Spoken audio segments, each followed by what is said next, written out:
देखिए हिस्ट्री आज पढ़ना है, इसको थोड़ा सा ऊपर कर दूँ, क्लियरिटी रहेगी ना, सही से लगा दे।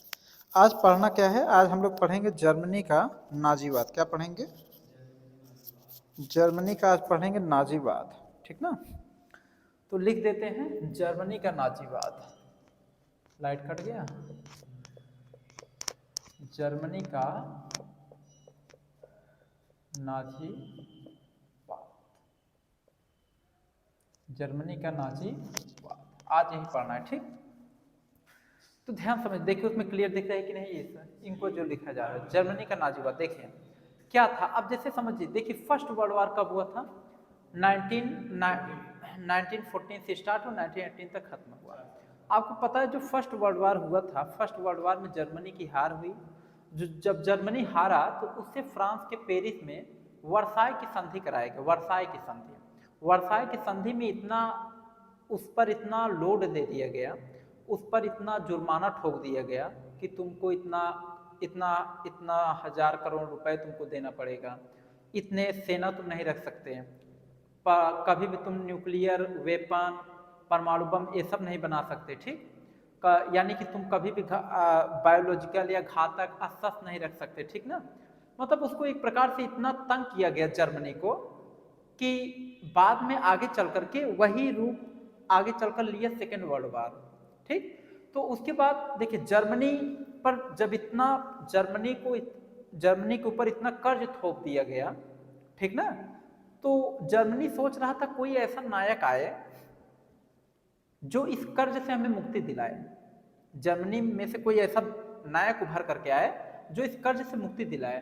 तो उस नायक के रूप में आया एडोल्फ हिटलर, ठीक ना। हिटलर की एक आत्मकथा है जिसका नाम है मीन कैंप। ध्यान सुनिएगा, हिटलर की एक आत्मकथा है जिसका नाम क्या है? हिटलर, ठीक। हिटलर की आत्मकथा का क्या नाम है?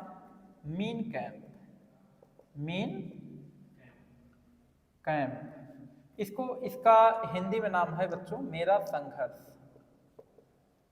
मीन कैंप का हिंदी में नाम क्या है? मेरा संघर्ष। इसमें भी दिया है मेरा संघर्ष, ठीक। अच्छा, ये जो मीन कैंप है ये हिटलर ने कब लिखा था? 1924 में लिखा था। कब लिखा था? 1924 में। हिटलर की आत्मकथा है मेरा संघर्ष, इंग्लिश में कहते हैं मीन कैंप। 1924 में लिखा। प्रकाशित कब हुआ था? 1925 में, जस्ट अगले साल प्रकाशित हो गया था। समझ गए कि नहीं? उसके बाद हुआ क्या, जब हिटलर यानी कि नायक बनकर आया तो इसके पहले जो जर्मनी के जो प्रेसिडेंट थे वो अलग थे। तो हिटलर जब आया तो उनको हटा करके खुद गद्दी पर बैठ गया। तो जब हिटलर गद्दी पर बैठा तो हिटलर की गद्दी पर बैठने के बाद हिटलर ने जर्मनी के संविधान में चेंजेस किया कि कभी भी इमरजेंसी की स्थिति आई तो जर्मनी में यानी कि इमरजेंसी आपातकाल की स्थिति में, ठीक, पूरा पावर जितनी भी शक्ति होगी सरकार की, जितनी भी मतलब शक्ति रहेगी वो पूरा जो है शासक के हाथ में हो जाएगा। यानी कि जो राष्ट्र के जो प्रमुख रहेंगे, प्रधानमंत्री वहां पे यदि मेन है, या प्रेसिडेंट, प्राइम मिनिस्टर, जैसे अपने इंडियन प्राइम मिनिस्टर होते हैं मेन, तो जो राष्ट्र के जो प्रमुख रहेंगे सारी शक्ति उनके हाथ में हो जाएगी। तो राष्ट्र का प्रमुख कौन बना था? हिटलर था। इसके हाथ में सारी शक्ति आ जाएगी, ठीक ना। तो उसके बाद हुआ क्या, इसने जो हिटलर था इसने क्या किया कि जब इसने यानी राजनीति में एंट्री किया तो इसने जो है अपना दिमाग लगाया, और दिमाग लगा करके हिटलर ने क्या किया, हिटलर ने ये सिचुएशन बनाया जर्मनी में कि कभी भी आपातकाल लागू होगा तो सारी शक्ति किसके हाथ में हो जाएगी? हिटलर के हाथ में हो जाएगी, ठीक। अब इसने क्या किया, संविधान में यह चीज संशोधन कर दिया, ठीक ना। अब हुआ क्या, यहीं से हिटलर ने जर्मनी में नाजीवाद की स्टार्टिंग किया था। किसकी स्टार्टिंग किया था? नाजीवाद की शुरुआत यहीं जर्मनी में किया, ठीक। अब रीजन ये बना, हिटलर ने एक नारा दिया था, इसका एक फेमस नारा था। हिटलर ने एक नारा दिया कि जर्मनी का अर्थ हिटलर और हिटलर का अर्थ जर्मनी। इसने नारा दिया था, हिटलर का नारा था जर्मनी का अर्थ हिटलर, हिटलर का अर्थ जर्मनी। इसका कहना था जर्मनी, हिटलर का कहना था कि जो जर्मनी है एक राष्ट्र है, एक सोच से और एक ही विचारधारा से जर्मनी चलेगा। मतलब हिटलर की सोच से, हिटलर के विचारधारा से जर्मनी चलेगा, ना कि किसी विचारधारा से। समझ गए कि नहीं? और उसके बाद क्या हुआ, जर्मनी की जो जनता थी वर्साई की संधि का पूरी तरीके से विरोध किए, और हिटलर ने पूरा विरोध किया। हिटलर के नेतृत्व में जनता ने भी विरोध किया, और हिटलर ने वर्साई की संधि को तहस नहस करके रख दिया। वर्साई की संधि में कहा गया था 1 लाख से ज्यादा सैनिक नहीं रखेंगे, 1 लाख ज्यादा सैनिक रखा। कहा गया था कोई पनडुब्बी नहीं रखना, इसने यू बोट नाम की पनडुब्बी मतलब यू बोट नाम की पनडुब्बी खड़ी करके, मतलब यू बोट नाम की पनडुब्बी इसने रखा अपनी सेना में। उसके बाद फिर कहा गया था कि कोई भी मतलब कि एयरफोर्स वगैरह ये सब कोई नहीं रखना, इसने लुफ्तवाफ इसमें दिया, लुफ्तवाफ नाम का एयरफोर्स इसने बनवाया, अपना खुद का एयरफोर्स, लुफ्तवाफ नाम का एयरफोर्स, वायुयान मतलब वायु सैनिक एयरफोर्स इसने बनवाया, ठीक। और वायु बल पर इसने ध्यान दिया, ठीक ना, एयरफोर्स पे ध्यान दिया। उसके बाद फिर इसने टैंक, इसने मतलब कि अपने सेना में टैंक का फौज, मतलब टैंक पे जो आर्मी नहीं बैठ रहा थी, टैंक से युद्ध करती वो वाला फौज बनाया। उसके बाद क्या हुआ, ब्रिटेन फ्रांस मतलब जितना भी वर्साई की संधि में जितना भी नियम कानून लगाया गया था, इसने सब तोड़ के रख दिया। ब्रिटेन फ्रांस एकदम चुपचाप सब देखते रह गया, अमेरिका। उसके बाद हुआ क्या कि जब फर्स्ट वर्ल्ड वार हुआ था, खत्म हुआ, जब जर्मनी पर इन लोगों ने कर्जे को थोपा था, तो इन लोगों ने कहा नहीं था कि जर्मनी में जो कोयले की खदान है उस पर फ्रांस अधिकार किया था 15 साल तक, खूब कोयला उला लेकर गया, खूब कोयले से कमाया, ठीक, इनकम कमाया। और जब हिटलर पूरा नियम कानून तोड़ दिया ना, तो हिटलर ने फ्रांस से कहा, देखो फ्रांस, जो तुम 15 साल तक लेकर गए हो कोयला हमारे कंट्री से ना, खूब तुम सूद समेत वापस करो, और तुम पे हम नहीं अटैक करेंगे, और तुमको पूरा तहस नहस कर देंगे तुम्हारी कंट्री। फ्रांस डर गया, और फ्रांस मजबूरन वापस करना पड़ा फ्रांस को, पूरा सूद समेत वापस। सबसे घटिया काम ये था जो सूद समेत वापस किया, इन्हें डर करके। उसके बाद क्या किया पता है, अरे बहुत पावर था, हिटलर था, इसके नाम से लोग डरते। फिर उसके एडोल्फ हिटलर, हाँ, उसके बाद हिटलर क्या किया पता, देखो हिटलर सबसे ज्यादा यहूदियों से जलन रखता था, सबसे ज्यादा यहूदी से जलन रखता था। हाँ, यहूदी समझ गए, यहूदी एक रिलीजन होते हैं, जैसे हिंदू धर्म वैसे यहूदी धर्म के लोग होते हैं, ईसाई धर्म के लोग होते हैं। यहूदियों को बहुत नफरत करता था, यहूदियों को बता रहे जहां देखता था दौड़ा दौड़ा के मारता था यहूदियों को।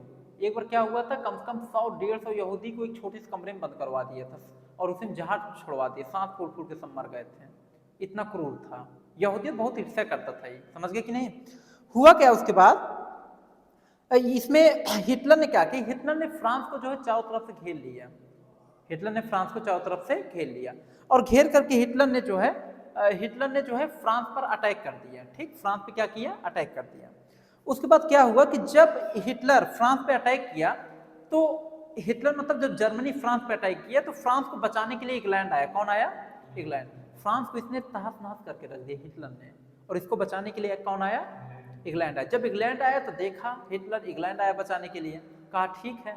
तो फिर उसके बाद बता दे कम से कम 1 महीना तक लगातार इंग्लैंड के लंदन पे लगातार बम गिरवाया, लगातार लंदन पूरा मारा, तहस नहस लंदन हो गया, जो उसका इंग्लैंड की राजधानी क्या है पता, लंदन को पूरा बर्बाद करके रख दिया, समझ गए। और उसके बाद फिर एक कंट्री पर था पोलैंड थोड़ा सा हेल्प करने के लिए आ रहा था, कहा अच्छा रुको बताते हैं। एक कंट्री है रूस, रसिया, अरे बहुत हिम्मत है इसके अंदर, ये कहता था कि हम सबसे उत्तम कास्ट के हैं, सबसे उत्तम रेस हमारा है, रेस मतलब तो जाति, सबसे उत्तम लोग हम ही लोग हैं, और सब हमसे नीचे हैं, समझ के ये मानता था, इसे बहुत मारता था लोगों को। उसके बाद हुआ क्या बता दें कि पोलैंड थोड़ा सा हेल्प करने के चक्कर में आया, तो कहा अच्छा तुमको बताते हैं। तो रसिया एक कंट्री था, इसने जब अभियान शुरू किया पोलैंड की तरफ, तो इसके पास अनाज वनाज कम था, तो इसने रसिया को लालच दिया, कहा कि देखो रसिया, हम पोलैंड पे अटैक करके, पोलैंड को पराजित करके, पोलैंड को तहस नहस करके, पोलैंड को अपने कब्जे में करके तुमको गिफ्ट दे देंगे रसिया को। तुम एक काम करो, पोलैंड को तुमको हम गिफ्ट देंगे, तो तुम उसके बदले में हमें तब तक अनाज सप्लाई करते रहो हमारी सेना के लिए। तो रूस ने सोचा अरे सच में अगर कह रहा है तो सच में गिफ्ट दे दे तो हमारा जमीन बढ़ जाएगा, काम को इसको अनाज सप्लाई करो। अनाज सप्लाई कर रहे थे, ये बड़ा चालाक था, अनाज सप्लाई करवाया, तब तक पोलैंड को मारा, तहस नहस किया, पोलैंड पे कब्जा किया। फिर इसने कहा एक काम कीजिए, हम जो है आप जो है अपने कुछ सैनिक ना, आप अपनी, इसने रसिया से कहा, जर्मनी कहा आप अपने सैनिकों को ना पोलैंड में भेज दीजिए, कब्जे हमका पोलैंड में भेज दीजिए, वहां पे सैनिक भेज दीजिए, फिर उसके बाद तब आपको हम पोलैंड गिफ्ट कर देते हैं। तो रसिया ने अपने ज्यादा सैनिक पोलैंड भेज दिए, पोलैंड भेजा, वहां सैनिक अपना खड़ा किया था। जैसे इसके सैनिक के मार के गिरा दिए, रसिया के सैनिक को मार गिरा दिए। फिर उसके बाद क्या हुआ पता है, रसिया में अटैक कर दिया जीतने के लिए। रसिया को सोचो, रसिया को जीतने के लिए अटैक कर, रसिया पे अटैक कर दिया। कितना बहुत इसका माइंडसेट अलग टाइप का था। रसिया जब अटैक किया फिर क्या हुआ पता है, लगा वहां बम्पर युद्ध करने रसिया में। और रसिया में, अच्छा रूस में क्या था कि रूस में ठंडक बहुत ज्यादा भयानक पड़ती है। तो जब ये गया तो वहां ठंड बहुत तेज पड़ने लगा। रसिया में जब ठंड पड़ने लगा तो इसके पास अब सैनिक लेकर गया था, खाने पीने का सामान, हर चीज की दिक्कत होने लगी। वहां लंबा युद्ध खिंच गया। रसिया वाले भाई युद्ध, उसके भी सैनिक, क्योंकि उसके सैनिक ठंड में रहते हैं, ठंड में हैबिचुअल हो चुके हैं, इसके सैनिक परेशान होने लगे। तो लास्ट में क्या हुआ, इसको रसिया से भागना पड़ा किसी भी प्रकार से, रसिया भागा वहां से, समझ गए। उसके बाद क्या हुआ कि तब तक इस तरफ से जापान जो है, जापान ने देखो, चाइना में एक जगह है मंचूरिया, जो हम लोग मंचूरियन खाते हैं ना, चाइना का मॉडल है मंचूरियन, चाउमीन, ये सब। तो चाइना में एक जगह है, प्लेस है मंचूरिया। जापान ने क्या किया, मंचूरिया पे अटैक कर, जापान ने इधर से जापान मंचूरिया पे अटैक कर दिया। जब मंचूरिया पे अटैक किया तो जापान, बता दे, इतना क्रूर तरीके से मंचूरिया वालों को पकड़ पकड़ के पीट रहा था, जो चाइनीज भाषा बोल रहे थे। कहा कि यहाँ के जितने लोग हैं जापानी सिखाएंगे, जापानी बोलोगे, चाइनीज भाषा कभी मुख से मत निकालना। उन्हें चाम बोलते एक झापर तब तक होते, फिर जैसे बोले तुरंत। तो बता दे कि जापान अटैक किया, पूरे मंचूरिया पर कब्जा कर लिया।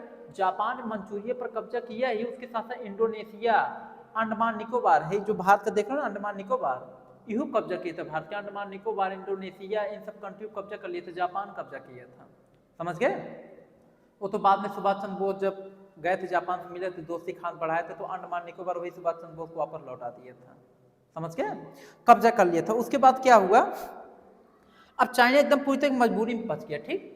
अब रीजन क्या था कि देखिए, एक द्वीप था प्रशांत महासागर में, एक द्वीप है जिसका नाम है हवाई द्वीप, ध्यान से सुनना। प्रशांत महासागर में, प्रशांत महासागर, इसमें एक द्वीप है जिसका क्या नाम है, हवाई द्वीप। क्या नाम है, हवाई द्वीप। प्रशांत महासागर में एक द्वीप है जिसका नाम है हवाई द्वीप। इस द्वीप को कहा जाता है प्रशांत महासागर का चौराहा, कहा जाता है चौराहा, प्रशांत महासागर का चौराहा कहा जाता है। तो इस हवाई द्वीप पर अमेरिका ने अपना सैन्य अड्डा बना रखा था, सबसे बड़ा, दुनिया का सबसे बड़ा सैन्य अड्डा बना रखा था, सैन्य अड्डा अमेरिका बनाया था, दुनिया का सबसे बड़ा सैन्य अड्डा बना रखा था इस हवाई द्वीप पे। तो क्या हुआ कि इस यहीं पे एक जगह है, हवाई द्वीप पर एक जगह है पर्ल हार्बर, क्या नाम है, पर्ल हार्बर, समझ गए। तो इसी पर्ल हार्बर में अमेरिका खूब डेवलप कर रहा था, इंडस्ट्री का डेवलपमेंट इसका धीरे धीरे होता चला जाए, सैन्य अड्डा यहाँ बड़ा बना रखा था, इसका खूब विकास कर रहा था। पर्ल हार्बर नाम का जगह पे खूब विकास कर रहा था अमेरिका। जापान भी उस समय टेक्नोलॉजी में, मतलब जापान भी उस समय इंडस्ट्रियल फील्ड में आगे बढ़ रहा था। तो जापान देखा, अरे यार पर्ल हार्बर पर अमेरिका खूब विकास, हमसे ज्यादा विकास कर रहा है। जापान को रहा नहीं गया, जापान के उस पर कई ठो बम छोड़ दिए, ऊपर से ले जाकर धार कई बम छोड़ा, मारा, पूरा पर्ल हार्बर एकदम तबाह हो गया। अमेरिका बौखला गया पूरी तरीके से। अमेरिका उस समय, अमेरिका जो है पूरी तरीके से बौखला गया, पूरी तरीके से बौखला गया। अमेरिका ने कहा कि हम छोड़ेंगे नहीं जापान को। अब पहले तो अमेरिका ने जापान से पूछा, ये बताओ तुम तबाह क्यों किए हमारे पर्ल हार्बर को। जापान ने साफ कहा, तुम विकास ज्यादा करे इसलिए तबाह कर दिए, हमें रहा नहीं गया। अमेरिका ने कहा चिंता न करो, तुमको हम छोड़ेंगे नहीं तक। तो अमेरिका ने फिर क्या किया पता है, अमेरिका पहले बोला नहीं, इतना करने के बाद चुप हो गया। अमेरिका ने एक ऑपरेशन चलाया जिसका नाम रखा ऑपरेशन मैन, इसमें है ऑपरेशन मैन हेटर। अमेरिका ने एक ऑपरेशन चलाया, उसका नाम रखते हैं ऑपरेशन मैन हेटर। अमेरिका ने ये ऑपरेशन चलाया, ऑपरेशन मैन हेटर। किसने चलाया, अमेरिका ने चलाया, ठीक। अमेरिका ने ये ऑपरेशन चलाया, समझ गया। क्या नाम है, ऑपरेशन मैन हेटर, ये ऑपरेशन चलाया। अच्छा, इस ऑपरेशन में हुआ क्या था, जब ये ऑपरेशन चलाया ऑपरेशन मैन हेटर, तो इसमें क्या हुआ था, उस समय जो अमेरिका के जो प्रेसिडेंट थे उनका नाम था रूजवेल्ट। क्या नाम था, जानते रहना, अमेरिका के जो प्रेसिडेंट थे उसका नाम था रूजवेल्ट। रूजवेल्ट। तो इसने जब ये ऑपरेशन चलाया तो इस ऑपरेशन में अमेरिका परमाणु बम बना रहा था। क्या बना रहा था? इस ऑपरेशन में परमाणु बम अमेरिका बना रहा था, परमाणु बम बना रहा था। और आगे चल करके ये जो आपका ऑपरेशन चला था, ऑपरेशन मैनहट्टन, परमाणु बम बना रहे थे। इस ऑपरेशन के तहत आगे चल करके बता रहे हैं कि परमाणु बम ये लोग जल्द में ही बनाने में सक्सेस हो गए।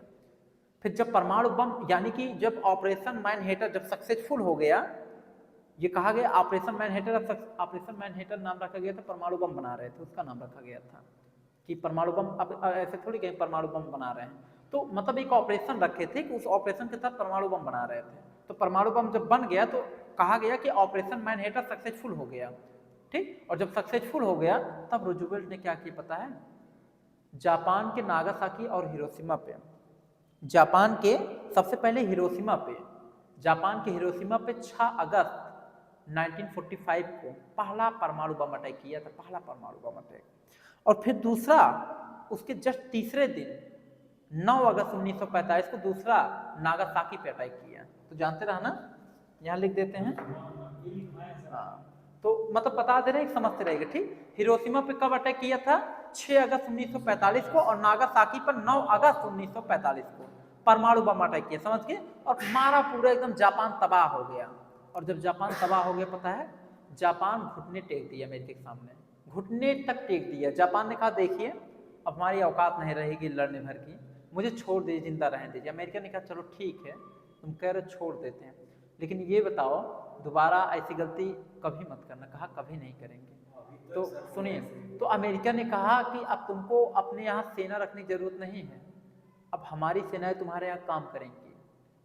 तुम अपनी सैनिक नहीं रखोगे, अब हमारी सैनिक तुम्हारे देश की रक्षा करेंगे, हम जो चाहेंगे यहाँ करेंगे, तुम कुछ नहीं बोल सकते। कहा ठीक है, आप हमारी सुरक्षा कीजिए